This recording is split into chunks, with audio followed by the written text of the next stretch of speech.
Um casal dono de um albergue acusados de cometer diversos crimes. Hoje vamos conhecer o caso do Auberge Rouge, a pousada vermelha.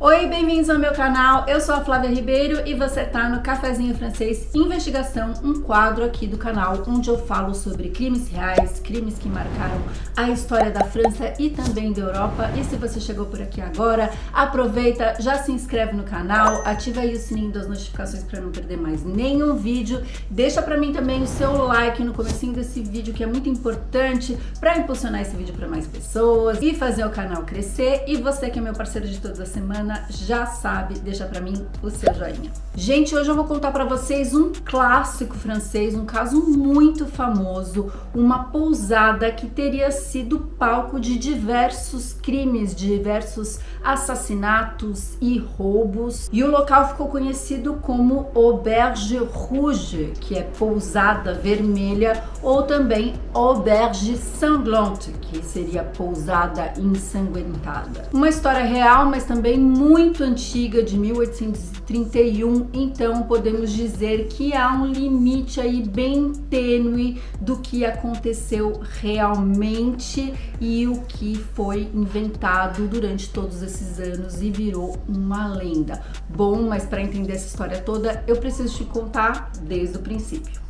Tudo começa no sul da França, no departamento de Ardèche, numa estrada de terra que levava até a cidade de Lanars. Essa rota era muito utilizada pelos camponeses da época, que iam a pé até a cidade de Lanars e outras cidades ali ao redor para vender ou comprar os seus produtos nas feiras locais. Então, por volta do ano de 1700, alguns monges resolvem criar um albergue, uma pousada que ficou conhecido como Auberge Pereibel. Os religiosos queriam criar um local de pouso gratuito para tantas pessoas que passavam ali por aquela rota e passavam a pé. Então seria um lugar onde eles poderiam descansar para continuar o caminho no dia seguinte, onde eles teriam um lugar para dormir, uma refeição quente, um banho, enfim, os monges queriam fazer essa boa ação para essas pessoas simples, camponeses que viajavam de tão longe e andavam várias horas. Esse local fica sendo gerenciado ali pelos monges durante alguns anos, mas pouco a pouco eles vão falecendo e finalmente o local é vendido, passando de dono para dono, até que em 1818 o casal Pierre e Marie Martin resolvem comprar aquele local e fazer dele realmente uma pousada, mas agora não mais gratuita e sim um lugar pago para abrigar tantos viajantes que ainda continuavam passando por aquela rota. O edifício era feito de pedra e madeira no estilo bem clássico da época e era uma construção grande que chamava ali a atenção, já que a estrada não tinha mais nada ao redor. Lá dentro eles tinham uma cozinha comunitária, um forno grande para esquentar a comida, tinham também uma sala de jantar e uma escada de madeira bem estreita que dava acesso ao segundo andar, onde ficavam os quartos. E o local também tinha uma granja. Logo que eles abriram o local, já começaram a receber os primeiros hóspedes, começou a ter bastante movimento, muito trabalho para fazer, então eles decidiram contratar um empregado para ser tipo um faz-tudo, ajudar em tudo que precisasse ali, e esse homem se chamava Jean Rochette. Além da pousada, o casal Martin tinha uma atividade paralela que era a agricultura, então eles tinham uma pequena horta onde eles faziam o plantio de legumes, de verduras, algumas frutas, e como eles eram muito empreendedores, eles acabavam vendendo esses produtos ali para os comércios da região. O casal mora ali na propriedade e eles ficam durante anos gerenciando ali a agricultura com a pousada, os os hóspedes, até que em 1831 eles decidem que eles vão se dedicar mais ali à produção dos legumes, das verduras. Então eles decidem arrendar, né, alugar a pousada para um senhor chamado Messier Louis Galland. Então, em 12 de outubro de 1831, um senhor chamado Jean-Antoine Enjolras, um homem de 75 anos, deixa o seu sítio na cidade de Saint-Paul-de-Tartare para ir até a cidade de Saint-Sergue-en-Montagne para participar de uma feira de animais. Ele quer comprar um bezerro ali para o sítio dele. Ele chega até lá, ele fecha o negócio, ele compra o bezerrinho e ele decide voltar a pé para a casa dele. Porém, a distância entre uma cidade e outra era de 22 quilômetros e isso levaria mais ou menos umas 4 horas a pé de um local para o outro. Acontece que andar ali com aquele bezerrinho sendo puxado por uma corda não é exatamente uma coisa tão fácil a se fazer, porque é um animalzinho pequeno, ele fica cansado, ele empaca, ele não anda na direção correta, não é como levar um cachorro numa coleira. E no mês de outubro os dias começam a escurecer mais cedo, então por volta das 18 horas, 18h30, já tá ficando bem escuro e ele vê ao longe ali uma pousada que é o Auberge de Pereibelle e ele decide tocar ali e ver se eles têm um lugar para ele ficar. O Messier Enjolras bate ali na porta e é justamente recebido pelo novo gerente da pousada, o Messier Galland. Eles têm uma rápida conversa e o Messier Galland diz que tudo bem, que ele pode ficar ali, que tem uma vaga para ele, então ele convida-o a entrar, ele pega o bezerrinho do homem e deixa no estábulo e depois ele volta e oferece para ele uma sopa e um copo de vinho. O Messier Enjolras fica trocando uma ideia ali no refeitório com o Louis Galland. Ele parece ser o único homem que está hospedado ali na pousada e depois, quando ele se sente cansado, ele pede para ir até o quarto e o Louis Galland segue com ele subindo até as escadas para deixá-lo no quarto que ficava no segundo andar da casa. A partir daí que começa a nossa história, porque essa seria a última vez que esse Messier Antoine Enjolras teria sido visto. Ele não era um homem casado, não tinha filhos e a princípio as pessoas não notam que ele está há muitos dias sem voltar para sua cidade. Porém, ele tinha 2 sobrinhos, o Jean e o Jean Baptiste, que começam a ficar preocupados porque sabiam que o tio tinha ido até a cidade para fazer negócios ali na feira e que ele não tinha retornado. Então esses 2 sobrinhos decidem fazer o mesmo caminho do tio. Eles saem lá da cidade de Saint-Paul-de-Tartare andando a pé e perguntando de porta a porta se alguém viu um senhor de idade com tal fisionomia assim e tal. Eles decidem fazer essa investigação por conta própria, então eles não avisam nem a polícia e nem as autoridades. Mas acontece que 2 moços jovens perguntando por um senhor ali naquelas cidadezinhas tão pequenas onde nada acontecia começou a gerar uma grande fofoca, um grande burburinho e uma curiosidade geral ali na região. E depois de alguns dias desses 2 sobrinhos procurando seu tio ali na região, algumas fofocas começam a surgir e os camponeses começam a especular que esse senhor provavelmente deveria ter sido assassinado. Ou porque ele estava indo com muito dinheiro para comprar um bezerro numa feira de animais, ou provavelmente na volta do caminho onde ele já teria comprado o animal, então alguém poderia ter roubado e o matado. Acontece que isso são só fofocas e pura especulação, porque até então ninguém sabe de nada. Depois de mais ou menos uns 15 dias procurando, finalmente eles encontram uma testemunha que diz ter visto um senhor puxando um bezerrinho na mesma estrada onde ficava o Auberge de Pereibelle. E o casal Pierre e Marie Martin não eram muito bem vistos ali pelos camponeses da área. Primeiro porque eles eram de outra região e eles foram para lá compraram o local e começaram a ganhar dinheiro de uma forma muito rápida, segundo as pessoas ali da região. Na verdade, não havia nada que desabonasse a conduta do casal, porém eles eram um pouco invejados pelos camponeses mais simples,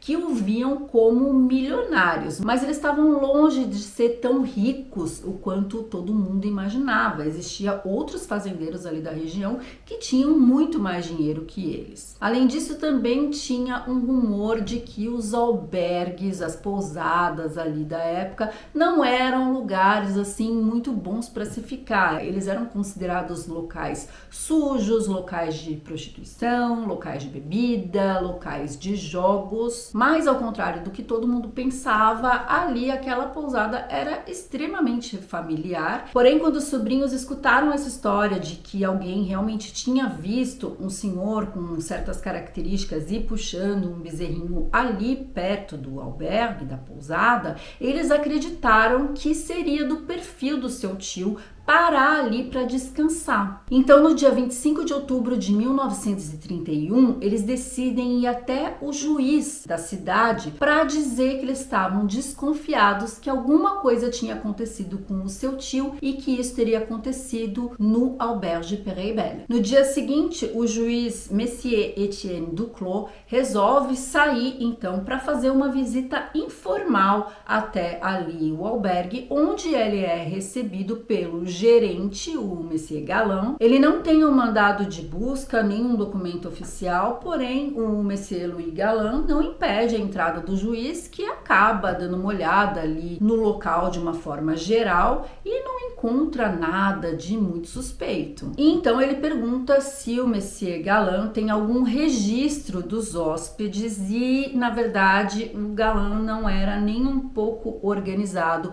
então ele não fazia uma coisa que era obrigatória na época, que seria ter um caderno com registros das entradas e saídas de todas as pessoas que passassem por ali, mas ele não tinha esse caderno. Mas ele fala para o juiz que naquela noite de 12 de outubro a pousada estava vazia, que ninguém o procurou ali para dormir, ainda mais alguém com um bezerrinho, que ele teria se lembrado da pessoa, principalmente se ele tivesse levado o bezerro para o estábulo, enfim, que ele teria se lembrado. Não fazia tanto tempo assim, mas ele disse que não, que a pousada ficou vazia nessa noite. Então o juiz sai de lá, a história meio que fica por isso mesmo, até que no dia 26 de outubro de 1831, um corpo é encontrado às margens do rio Allier, e esse local ficava somente a 10 quilômetros da pousada do Auberge de Perret-Belle. O corpo estava num estado lastimável, ele teve o crânio estilhaçado, os joelhos estavam esmagados, parecia que ele tinha sido assassinado e jogado ali às margens do rio propositalmente.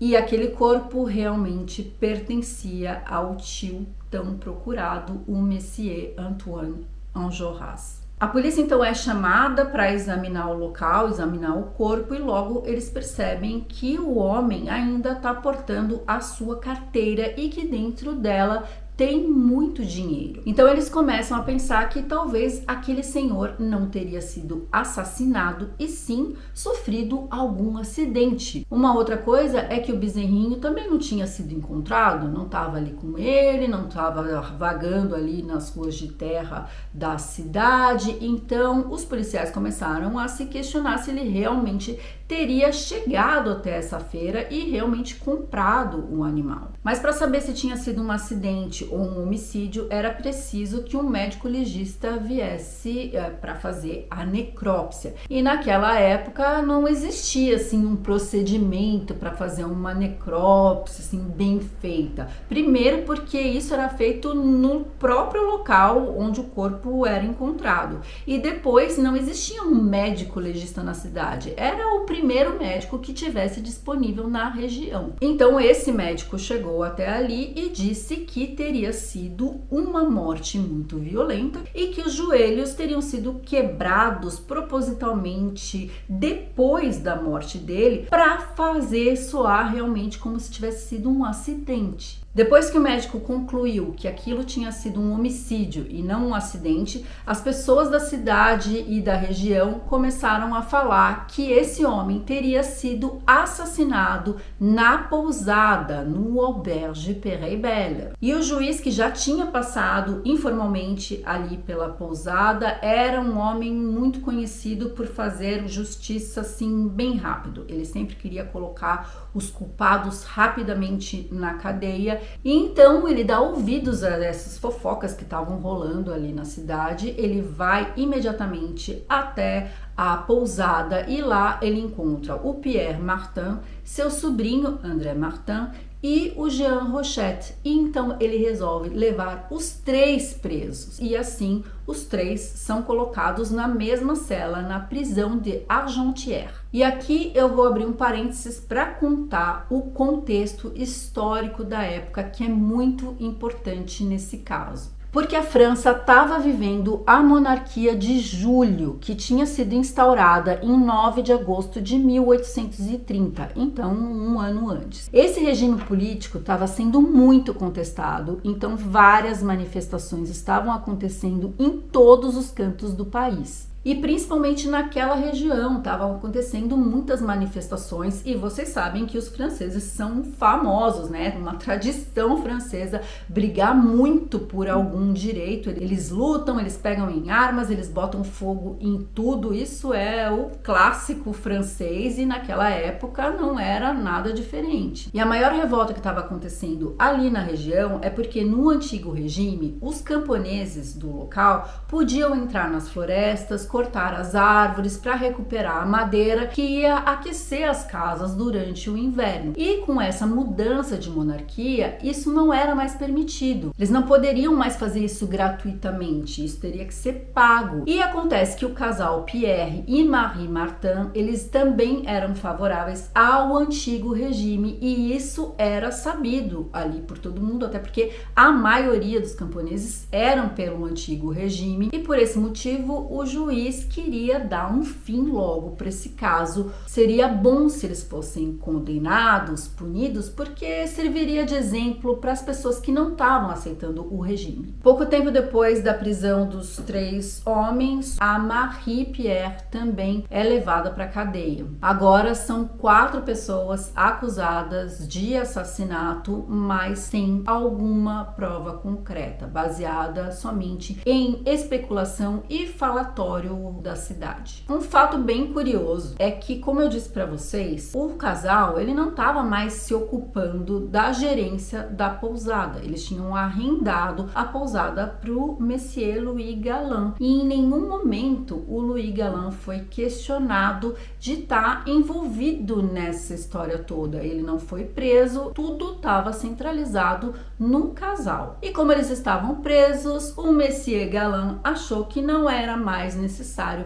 pagar o aluguel da pousada para eles. Eles ficam presos durante meses, e quando Pierre Martin fica sabendo que ele não está mais recebendo os aluguéis, ele entra com uma queixa no Tribunal do Comércio da cidade, através do seu advogado, que já estava ali contratado para defendê-lo, e ele acaba ganhando a causa. Então o Louis teria realmente que continuar pagando o aluguel, mesmo que eles estivessem presos. E toda essa situação só piorou para o falatório da cidade, que já dizia sobre a ganância do casal. Então todo mundo achou um absurdo que eles estavam presos e ainda estavam se preocupando com o dinheiro que eles teriam que ganhar do aluguel da pousada. Mas, gente, eles precisavam do dinheiro, eles tinham que pagar os advogados ali para defendê-los. A investigação dura 11 meses e durante esse período o juiz interroga dezenas de pessoas. Mas existe uma coisa muito interessante que acaba acontecendo ali naqueles interrogatórios, porque na região a maioria das pessoas falava um dialeto local, o patois.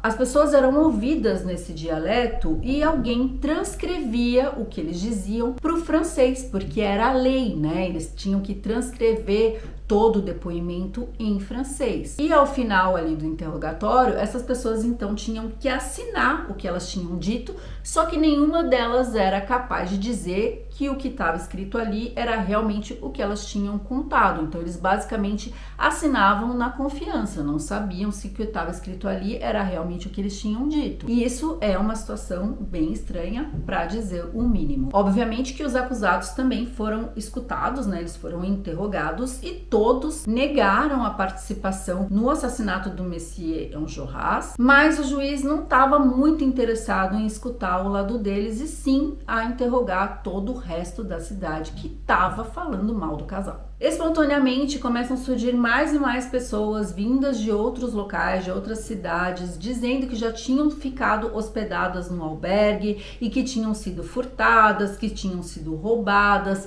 Um deles falou que tinha levado uma pancada na cabeça, mas que não morreu por uma sorte porque ele conseguiu fugir. Só que o mais interessante é que eles contavam que essas histórias tinham acontecido há 4, 6 anos no passado e nenhuma dessas pessoas tinha feito nenhuma queixa até ali. Então, antes desse suposto homicídio do Monsieur Enjolras, o casal não tinha sido acusado de nada. Enfim, gente, era um falatório geral, era um disse-me-disse, ninguém tinha prova concreta de nada, mas ali nas cidades, na região toda, a população começou a chamar os 4 acusados de os monstros e logo a pousada começou também a ter esse apelido, Auberge Sanglante, Auberge Rouge. Finalmente, o julgamento é aberto no dia 18 de junho de 1833 na corte de Nimes. Os advogados de acusação começam falando de Marie Martin, que é descrita como uma mulher rígida, era ela que mandava no marido. Além disso, eles afirmaram que ela era amante de seu empregado, o Jean Rochette. Ou seja, uma mulher adúltera, de poucas virtudes e extremamente manipuladora. Depois eles falam sobre a ganância do casal e como era estranho que eles, sendo pessoas não letradas, né, eles eram analfabetos, como eles teriam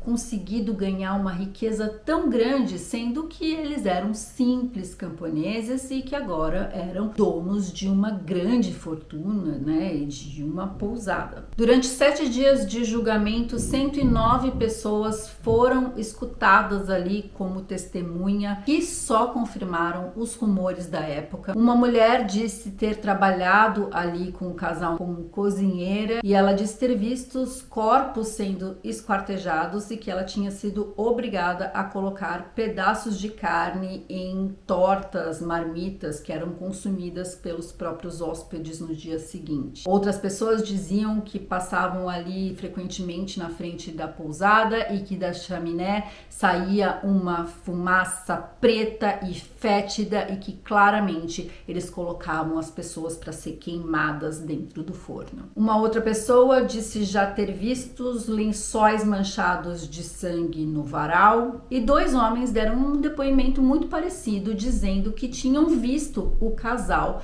carregando um corpo dentro de uma carroça, porque eles viram um braço de uma pessoa que estava pendurado para fora, então parecia que aquela pessoa estava morta. Só que um homem disse que a carroça era puxada por cavalos e o outro disse que a carroça era puxada por bois. Então aquilo pareceu extremamente combinado, mas não tão combinado assim. E quando o advogado de defesa perguntou para os homens se eles tinham certeza que era o casal Martin, os 2 disseram não ter certeza porque estava escuro, que não viram o rosto perfeitamente, mas que parecia muito com eles. Os advogados de defesa levaram 17 testemunhas a favor do casal e do empregado e também do sobrinho André Martin, mas esses depoimentos não tiveram muito valor diante de tantas outras pessoas que passaram falando mal do casal, do empregado e do sobrinho André Martin. Considerando todos os testemunhos e colocando ali no papel, o casal teria assassinado mais de 50 hóspedes. Porém, nenhuma prova concreta foi apresentada e somente os depoimentos das pessoas. A acusação basicamente montou um esquema de como funcionava a ação do casal Martin e do empregado Jean Rochette, que foi descrita assim. Quando um cliente chegava no albergue, Marie dava um jeito de descobrir se a pessoa carregava bastante dinheiro ou não. Se o infeliz hóspede tivesse dinheiro, ele era levado para o seu quarto no segundo andar, onde lá em cima Pierre ou Rochette ficavam escondidos nesse buraco. Assim, o cliente era pego de surpresa e levava várias pauladas na cabeça. Depois de morta, a vítima era levada para a cozinha e cortada em pedaços. As pequenas partes do corpo eram cozidas e servidas para os outros hóspedes no dia seguinte. E as grandes partes, como o torso ou a cabeça, eram queimados no forno ou enterrados longe da pousada. Mas o momento mais dramático da audiência foi o depoimento de um homem chamado Laurent Chase. Esse homem era um sem-teto, um mendigo que vivia vagando ali pelas ruas da região. E ele disse que no dia 12 de outubro de 1831, ele bateu ali na porta da pousada, foi atendido pelo Monsieur Galland, disse que queria um quarto, mas o Monsieur desconfiou que ele não tinha dinheiro para pagar, e ele não tinha mesmo, e o Monsieur o expulsou dali, só que como ele não tinha onde ficar, ele se escondeu dentro da granja que ficava ali colada na casa, e então ele disse ter escutado gritos, pedidos de socorro, e ele disse que através ali de uma brecha ele viu Pierre Martin e o Jean Rochette dar pauladas na cabeça do Monsieur Enjolras e que a Madame Martin estava presente e não fez nada. Esse depoimento foi extremamente refutado pelos advogados que ficaram revoltados. Eles claramente começaram a dizer que aquilo era uma mentira, que aquilo era tudo combinado, que aquele homem não tinha credibilidade nenhuma, que era um bêbado, que não tinha endereço fixo, não tinha emprego e que claramente ele estava sendo pago para contar essa história toda. E apesar de tantos testemunhos contra ali os réus, os advogados tinham uma certa esperança de que eles fossem absolvidos, já que realmente eram só depoimentos e nenhuma prova concreta. Então, basicamente, eles estavam achando que não ia dar nada. Depois de todas as partes ali terem falado a favor e contra, os jurados saem para deliberar. É uma deliberação longa, dura muitas horas, até que finalmente, à 1h da manhã do dia 25 de junho de 1833, sai o veredito. O sobrinho André Martin foi absolvido. Pierre Martin e Jean Rochette são considerados culpados pelo assassinato do Monsieur Enjolras e de 4 tentativas de homicídio e ainda são culpados por 6 furtos. E a Marie Martin é culpada por cumplicidade. E qual a pena que eles pegaram? Simplesmente a pena capital, a pena de morte, a guilhotina. Os advogados dos réus tentam uma apelação que é negada, depois eles tentam a graça royal e o rei Luís Felipe nega o perdão porque aquilo serviria de exemplo para outras pessoas que eram contra o seu reinado. No dia 1º de outubro de 1833, a guilhotina foi instalada em frente ao Auberge de Peyreibel, que era para servir de exemplo e também para dar um prazer mórbido àquelas pessoas da região que detestavam tanto o casal Martin.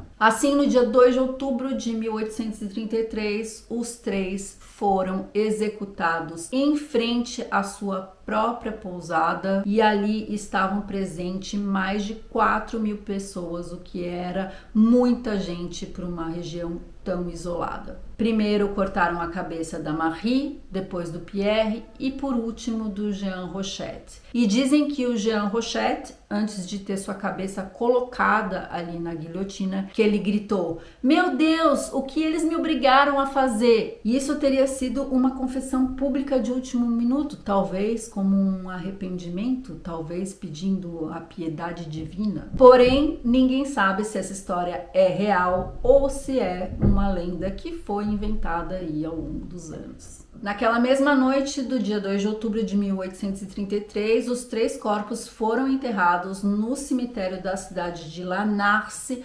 Mas na noite do dia 2 para 3, os túmulos foram violados e as cabeças foram roubadas. E esse roubo foi em nome da ciência da época que queria estudar aquelas cabeças, né? Eles acreditavam na frenologia, que na verdade é uma pseudociência que mede as saliências do crânio para prever as características mentais de cada indivíduo. Hoje, os moldes dessas cabeças estão guardados no Museu Crozatier, na cidade de Puy-en-Velay.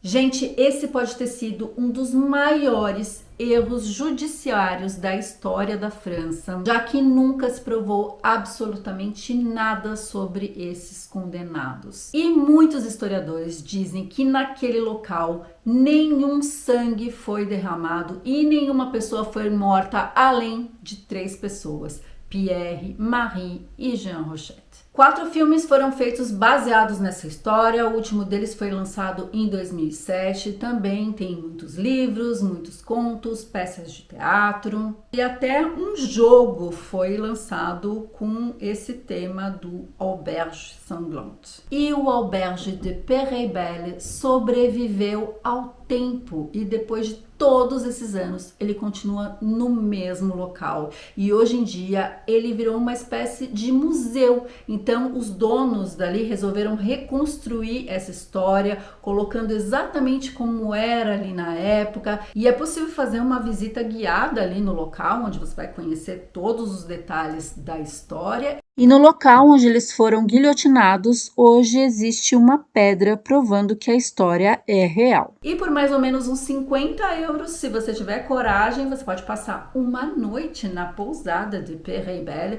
porque eles reconstruíram uma pousada ali nova, mas é bem pertinho, então você pode jantar e passar uma noite ali nesse lugar icônico. Mas agora eu queria saber de você, o que você achou dessa história toda? Vocês acham que eles eram culpados ou inocentes? E você teria coragem de passar uma noite no Auberge de Peyreibel? Me deixa a sua opinião aí nos comentários, porque eu quero saber. E vocês sabem que eu sempre continuo a nossa conversa aqui nos comentários, marco tudo sempre com um lindo coraçãozinho, troco muita ideia com vocês. Se você gostou desse vídeo, deixa pra mim o seu like, compartilha com seus amigos, se inscreve no canal se você ainda não for inscrito, porque sempre tem vídeo novo por aqui. Aproveita também, me segue lá no Instagram, @cafezinhofrancês, que por lá eu sempre notifico dos vídeos novos, publico muitas fotos do meu dia a dia e é um jeito da gente ficar pertinho por lá também. Muito obrigada por ter assistido essa história até aqui. Bisous e au revoir.